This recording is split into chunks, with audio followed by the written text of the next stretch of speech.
Chaim can only help. Before we continue, I don't want to forget the story about the Rebbe walking on Nissen Parkway. Perhaps many people know this story. I'm sure it's famous. Repeat it again. Toshin Tes, Erev Shavuos. Toshin Tes, 1949, Erev Shavuos. The famous Chassid, the great Chassid, Michal Dvorkin, passed away. And Michal Dvorkin lost his family in the other side of the sea. He came here alone. And the Frierdiker Rebbe was very mekad of him. He's the one who sings, and Rebbe wanted that his voice should be, he's the one that sings the Michal Zlachev's Niggin on one of the Nichoyach tapes. That's his for him. The Niggin we just sang is his. This is Michal's Niggin. That's Michal's Niggin, yeah. Just sang it. Yeah, the Michal. Yeah. He with the Rebbe Simchaya Mushka after Pastor Rama, after being, before Pastor Rama, Chiddush Yid. There's a lot to discuss about the Michal. Sheni Geschmack and Maisis. Maybe later.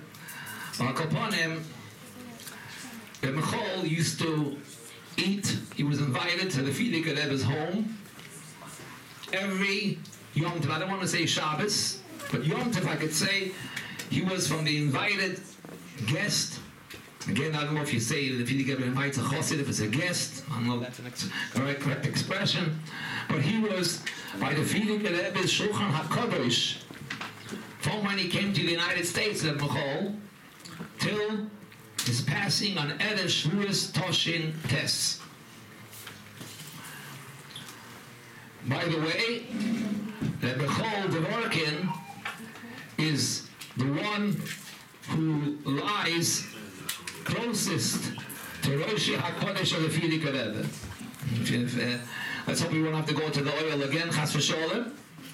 But from the past, if you remember, that the Michal Dvorkin, his head lies closest to Rosh HaKodesh of the Frierdiker Rebbe. He's on the side, closest to Rosh HaKodesh of the Frierdiker Rebbe than anybody else. He was gifted Toshin Tes, and everybody knows this is a very famous story. I don't know if I should be Meidich, but we know that the Rebbe was working the phones from the Maskiv's office. The Rebbe alone came out of his office, which is where the Rebbe's office is now, Kodesh HaKadoshim, and the Rebbe was working the phones from the America's office,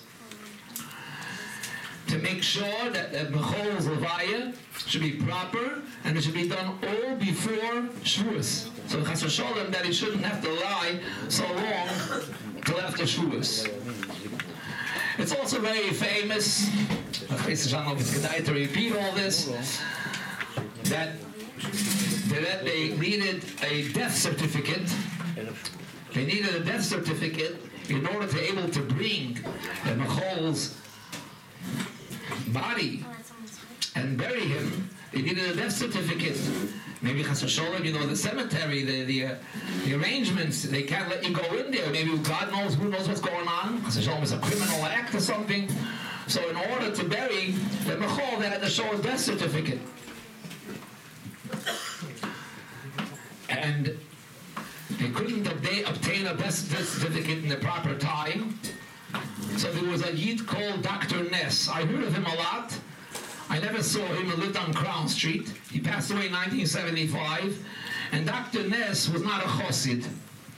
He was a Litvak, a Litvish Yid. He was a doctor. I understand that he was a Ben Torah as well. And the Rebbe asked Dr. Ness that he should sign the death certificate, that everything should go quick and swift.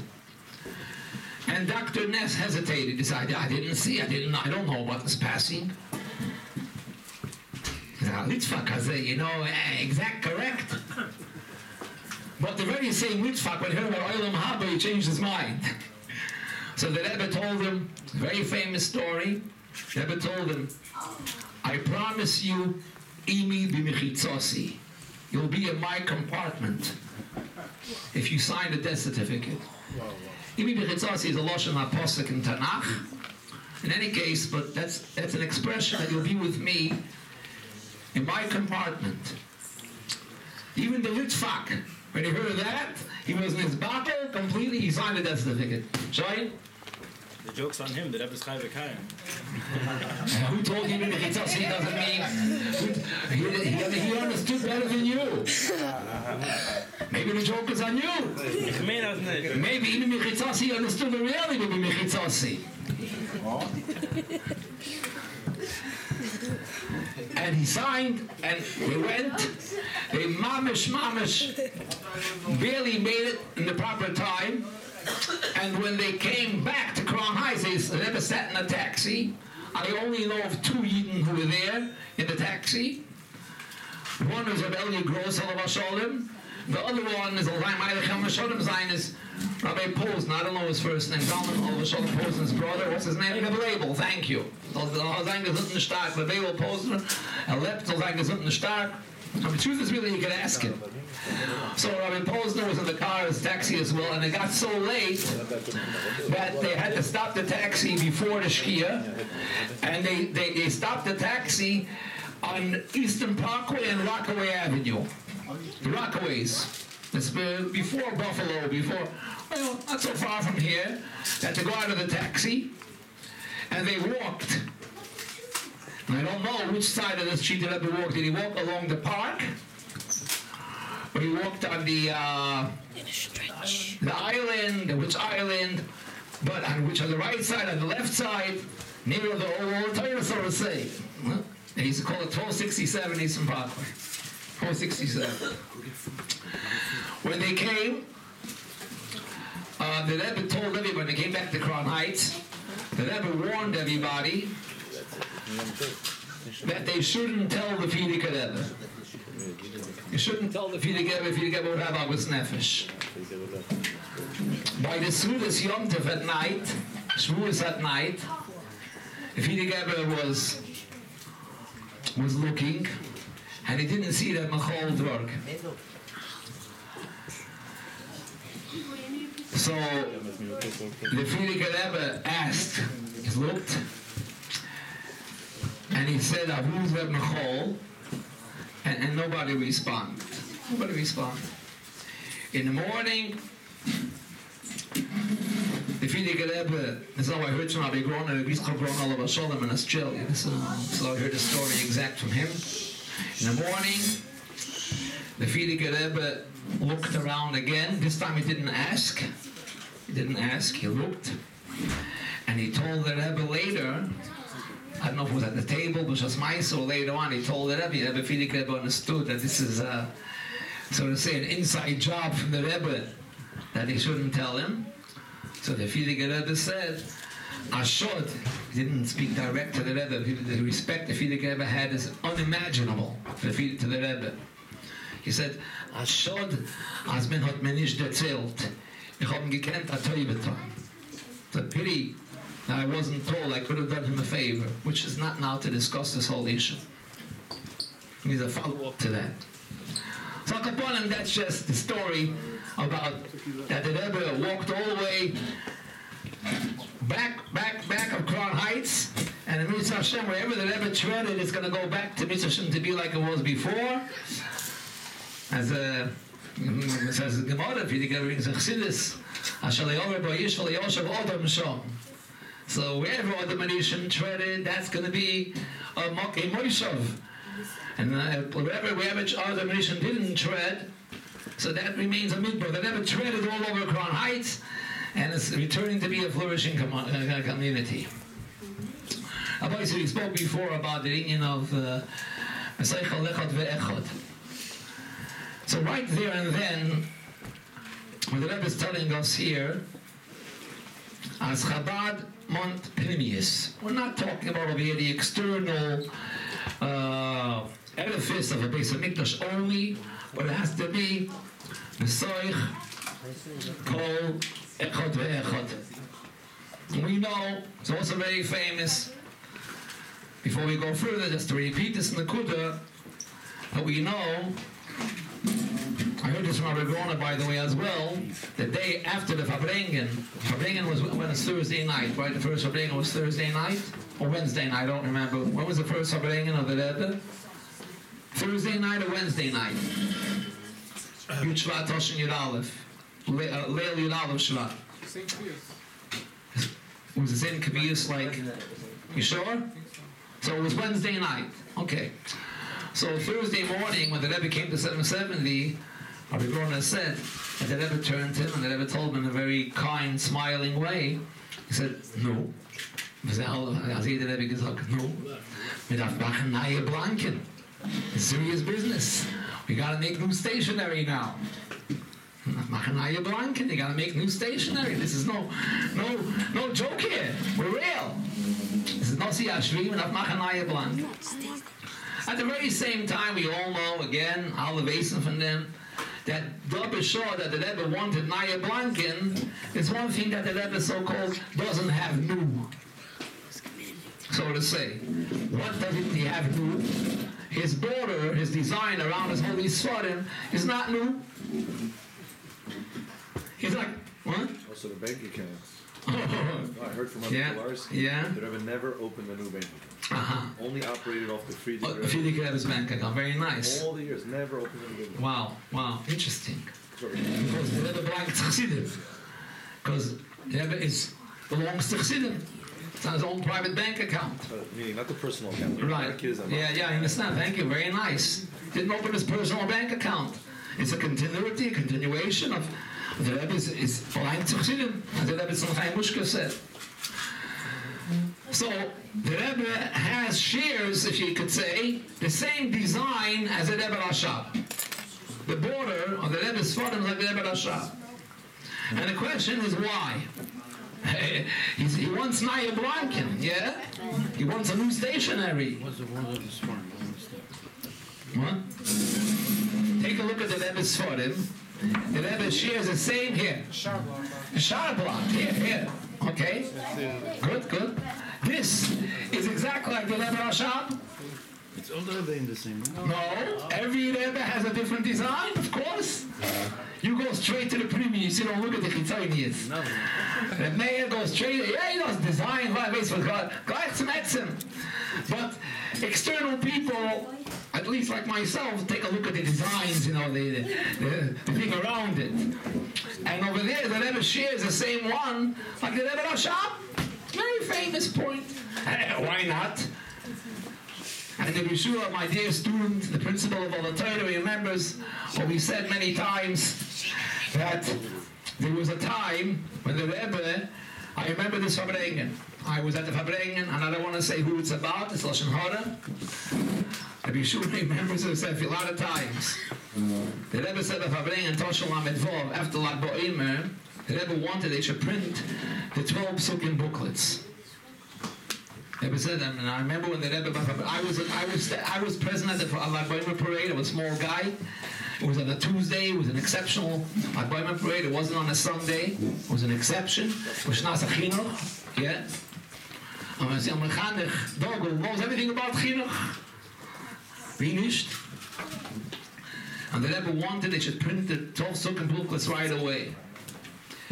It went by one Shabbos, another Shabbos, and the Rebbe had a lot of Achas Nefesh. It wasn't yet printed. And the person who was in charge, go on the stand, told the Rebbe must have sent out or like you say, a question to the Maskiris, why is it not being printed? And the Rebbe, by Farbrengen, said, I'm waiting, and the response was, they're waiting for the proper paper, like the glossy paper. So the Farbrengen, I remember like today, very exceptional. Anybody heard the word New York? One time Farbrengen, they said border park. I remember we came back next day to Yeshiva. They said the border park is in class, and they said they mentioned border park last night. Border park.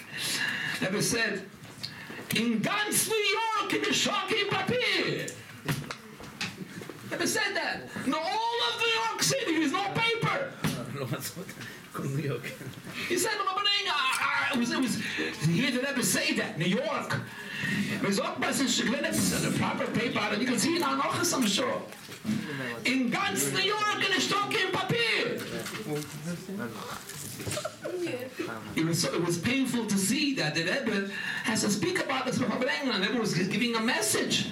You know, we have to be practical and be honest and not fool ourselves. We have to be careful what we write to the Rebbe. I mean, maybe you're well intended, but be careful, think twice before you write to the Nasi Adar. It should be emes la'amitoi. So the question is, Rabbi side, so in ganz New York, the Rebbe can't have his own design. And we all know the answer to the question that when they printed the Hamedrash Pesach of the Rebbe, which was the Rebbe's official first sefer, in 1946, it was a paperback, it was an orange color. Many people still have it at home. Over there, could you imagine that the Rebbe's design was like the Rebbe Rashab's? And it's self-understood that the Rebbe didn't choose it himself. And the Rebbe to choose his Rebbe Rashab's design. And the Frierdiker Rebbe said, der Tat ist gewinn apnimi, und is apnimi, or my Edom is apnimi. I think the Lashon was an is apnimi. My father was an inward man, was kulei emes la'amitoi no chitzoini, is no externalism. When the Rebbe is apnimi, and I want the same design like the Rebbe Rashab. And from the very first Maimer, the Rebbe is madgish that. Don't tell me about edifices built over there, nice gazebos, amidst the camp. Besoicham has to be besoichai ilai ne'eman besoicham. What does besoicham mean? I'm gonna rest in that Beis Hamikdash, the physical edifice, and not besoicham amidst the camp, the Jews in the camp. Besoicham in them, in everybody's Beis Hamikdash aprati. From right there and then, the Rebbe Tavekeshtelt, the Rebbe established that he demands primus. It's true that we have to be pragmatic. The Rebbe didn't overlook pragmatism, there's no question about it. Pragmatism was also important for the Rebbe. The tzir of Chabad, it should be a beautiful shul, like over here, not some kind of racial dörten, verschleppte Geizinsky, and leaks in the ceiling, and be beautiful over here how it looks. It was important for the Rebbe. Zekele van Veo. And we all know what the Tzemach Tzedek said. He came complaining to the Tzemach Tzedek. The Chassidim Farbrengen sich. Someone told the Tzemach Tzedek, Chassidim are painting themselves. They're not real. They're just paint. It looks good, but inside, it's not real. And the Tzemach Tzedek answered, everybody knows, it's okay. As befarbt when you paint, a little bit of sinks in as well. It geht da rein eichet. It goes in. Yeah. It's true, it's also important. Now, Rebbe speaks about it in Tanya and Peri Gedalit. He says that a Jew has to try to be Mekayim the Shul of a tzaddik. Tzaddik v'al Yerusha. What's tzaddik? Tzaddik. Do I hate things that are opposite of Kedusha? Do I see that when I eat an extra piece of bread when it's not necessary? If it's necessary, it's important. If I have to swim and to be healthy, it's important. But do I really count my swimming laps? You know, this extra swimming perhaps is not necessary, so it's bittul toilet. It's an aveda, yeah, in a way, straight it is. So do I really count my swimming laps back in the love dafke? So you tell me, Ti Tzaddik, who you fooling? A tzaddik is moyes bara. A tzaddik, if he swims that extra lap, he disgusts. He finds a disgust in that, wasting my time and my life. Years of a farmer years. I don't want to live such a life. That's a tzaddik. So our Rebbe says, what do you mean, Ti Tzaddik? Let's get real. Am I a moyes bara b'tachlis? Do I really discuss things that's extra? Do I sit here and I weigh if I need the extra cracker? I don't need the extra cracker. Do I have to pour salt or not? Don't need the salt. Who need the salt? Let's get real. I know. I'm a Pepsi boy. Why are you going to tell me Ti Tzaddik? The opinion call for Sholom would very often say, the shame that Nissen, his mashpia, he said that Nissen hat verbracht a ganze Nacht. Those are the words, Ad kedei kach. Ad kedei, Nissen is doch da, it's doch dein Landsmann. Ad kedei kach. What is it? He remembers. It was a Farbrengen, and I think it was Toshin Yud Gimel. The opinion came Toshin Yud Gimel to the United States. First Farbrengen was Yud Shevat Toshin Yud Gimel. So it must have been before. And or it was, I believe it was a tape. It was the rails. They had the rails. They sent it over. He used to come 2-3 weeks later to Branois. And Nissen hat gekocht die ganze Nacht. Und ich habe nicht gewusst. Ad kedei kach. What's the Ad kedei kach? The Rebbe was talking to American people at a Farbrengen. After all, he's talking to the Americans. Even though they will say Farbrengen many times, those who are here are not here. And those who are not here are here. So he wasn't just talking to Americans, but after all, it's the Chitzoni, it's Balabatish, he's talking to Americans. And the Farbrengen, the Rebbe said, "Man darf nicht zuschicken kein Salz." The Rebbe said, who says you have to add salt? Don't add salt. Obviously, skafje, that was demanding a skafje. Break yourself a little bit. Man darf nicht zuschicken kein Salz. So he said that. And the Bissen was saying that he couldn't believe that. That's up at Bissen's sleeve, you know, that Bissen loved that. You know, skafje. So he said, I couldn't believe that the Rebbe is demanding from American Bochrim that he shouldn't add salt. Ad kedei kach. That the Rebbe demands is skafje. Well, you don't have to add. It's a surah and you break yourself. You break yourself. So what is this Naseh? So I'm long the first order from the Rebbe in Kuta Semayin. It's a Naseh or it's a Loises, a Rambam, Chino, in any case, but it's a mitzvah to break yourself. So now the Rebbe says, but I thought we came, you know, to Ti Tzadik, what's Ti Tzadik? How can I fulfill that oath that it was administered to me? I should be a Tzadik. I'm not Moyes Bara. Be happy if I don't do an Aveda, but I should be Moyes Bara. To be a Chosid Chabad Primis, I should really begin to discuss, to have a sinner to something that's not Kedusha. How can they to say Ti Tzadik? So first the Alter Rebbe said, don't worry, the Alter Rosh Al Kolpona. That's why the Shul was doubled and says, if you can't be a Tzadik, at least be a Rosh. Don't be a Rosh, Chas v'Sholom. At least that. Be a Beinani. But then the Alter Rebbe says, no, it says after all, Ti Tzadik. You have to be a Tzadik. So the Alter Rebbe says, work on yourself. Try working yourself that you should be a Tzadik, be a righteous man. Work on yourself to find discuss in the yonin that's not Kedusha, that's not necessary. I'll give a few examples from the Gemara. A guy who got in regards to Taivas Chas v'Sholom and strange thoughts. Just work on yourself. So the Alter Rebbe says, even though it's only going to be a life of imagination, to be very nice, he doesn't say false imagination like he says in Peirik Gimel and times, it's Demyoynes Shov. Here he says Demyoynes, it's imagination. It's not false imagination, it's Demyoynes. But don't worry, and the end will be that when you get used to it, right? When you get used to it, you build up a taste. You know, you build up a taste, the expression is. You build up a taste for Kedusha, and you're going to despise something that's not Kedusha. Slowly but surely, you might, reach that goal of being a tzaddik. And maybe Hashem will be ma'aber in you on a neshama, the grace of tzaddik will come in, a spirit of a big tzaddik will come into you, and you're really going to transform yourself.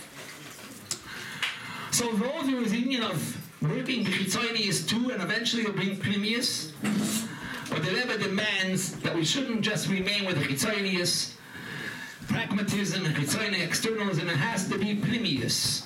From the very beginning, the Rebbe said, we should be honest. I'm not looking at the chitzonius and the sheker, what this guy says and that guy says, and the COVID and the shminish b'shminis and so on. A very, very famous word. We'll conclude this in the Kuda. Some people associate it to the Gra, some people associate it to their. Everybody says a famous pshat. It says, the Gemara says, and we learn it in the site of it, Pesach and Shavuos, that a Talmud Chacham, it says, has to crown himself a little bit with some pride. I shouldn't say arrogance, but a little pride. The Gemara says he has to have a shmina shebishminis, an eighth of pride, to represent it, to respect the Torah. The people look at us about the Torah. The Gemara says he should have a shmina shebishminis, an eighth of an eighth. The Gemara says, ki shiblusol, what's it called? No, ki sosol shiblusol. It crowns you like the crown to the stalk. It gives you a little. It's respectful for you to go around with that pride of Yiddishkeit. So the very famous Taich. What's the Shminish Abishminis? Hey, listen, Talmud Chacham, be careful. Don't go ahead and don't make a Shminish Abishminis Menashir Chazaynish. You know, Shminish Abishminis means the eighth of an eighth means, you know what? The eighth parsha and the eighth pasuk. Eighth parsha is Vayishlach. And what's the eighth pasuk? Always remain Shminish Abishminis Lachayim. We should do what the Rebbe wants. The Rebbe set us an example of Pnimius. Don't make a big fuss of yourself. It's sometimes we have a little bit, Bekina, and so on, this and that and this. That ordentlich. And to conclude this Nakuda with a beautiful word that Rabbi Majewski says the name of his father. It was during the 1960s, right after the 1967 war. After the 1967 war, Rabbi Yankel Majewski of Sholom, who was a rabbi in a shul in Brownsville, East New York, I don't remember, one of those two communities. Over there, it's also going to turn back to become Yiddishkeit. You see the already Lubavitcher Shul there, and everything is going to, Kedusha is going to come back. So he brought Sifrei Torah from his shul to the Tzemach Tzedek Shul in Yerushalayim. The Tzemach Tzedek Shul in Yerushalayim was dilapidated by the Arabs. Discussing what was going on over there.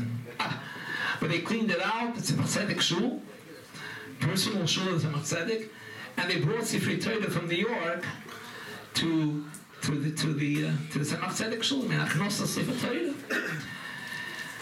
The story is very painful in a way, especially for the family of Rabbi Yaakov Yehuda Majewski of Sholom. As soon as he came off the plane, I think it was one or two, maybe even more than one Sefer Torah, I don't know exact. The people, the Anash, went to greet him at the airport, on the runway. They took the Sefer Torah from him, and bye-bye. After that, they didn't even look at him. When they made the Farbrengen and the Tzemach Tzedek Shul, he wasn't sitting at the dais, garnished, like, you schlepper, you good schlepper, we schlepped. They say, but that's all you're good for, and that's about it. Rabbi Yaakov Yehuda Majewski of Sholom was a Chassidish Yid. He was a principal of Beis for many, many years. He was Geschmack Chassidish Yid. He was a beautiful family.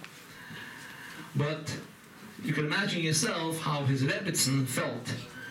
She was a daughter of Rabbi Solnoyach, Daina Ransman at Meir. She was a daughter of Rabbi Yisrael. She was, like you say, a lady with an earring. You didn't start with her. And she was very much pained. Very much pained.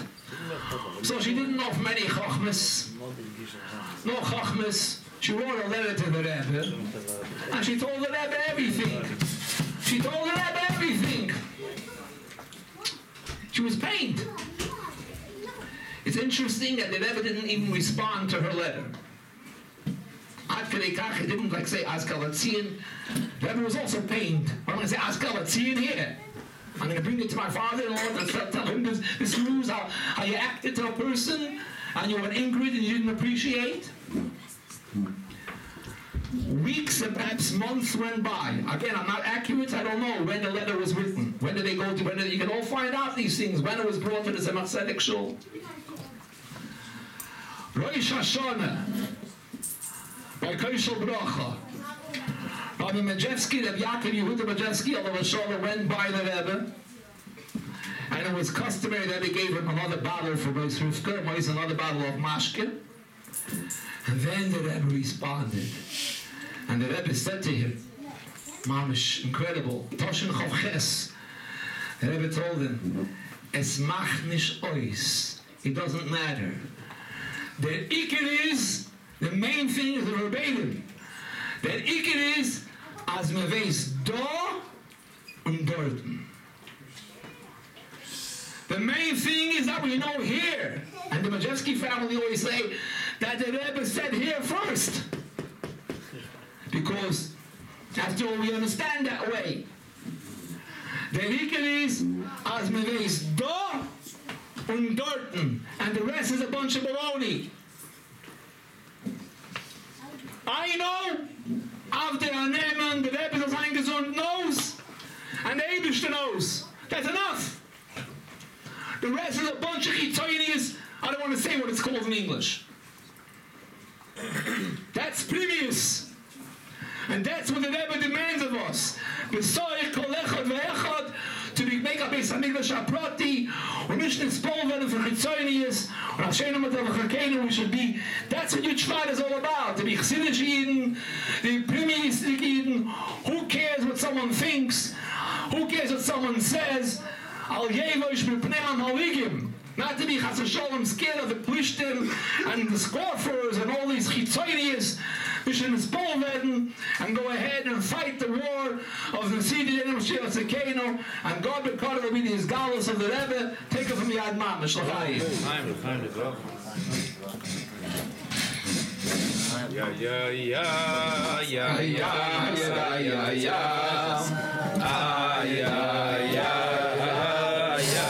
Yeah.